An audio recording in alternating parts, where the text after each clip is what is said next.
ایک بڑے جہاز کا انجن خراب ہو گیا اور ہر کوئی اسے ٹھیک کرنے سے قاصر تھا، اس لیے انہوں نے 30 سال سے زیادہ کا تجربہ رکھنے والے تجربے کار میکینیکل انجینئر کی مدد لی۔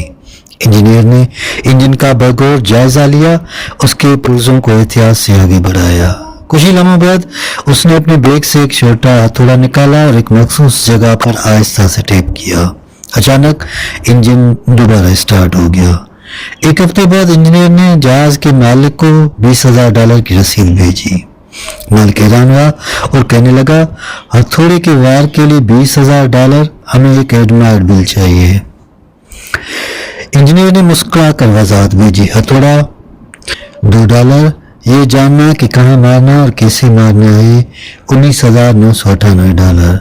تجربے کی پیمائش اس وقت سے نہیں ہوتی جب اسے کام کرنے میں لگا، بلکہ ان سالوں سے جو میں نے اسے مکمل کرنے میں صرف کیا۔ اگر میں کوئی کام 30 منٹ میں کر لیتا ہوں تو اس کی وجہ یہ ہے کہ میں نے 20 سال یہ سیکھنے میں گزارے کہ اسے اتنی تیزی سے کیسے کرنا ہے۔ آپ علم کی ادائیگی کرتے ہیں، منٹوں کی نہیں۔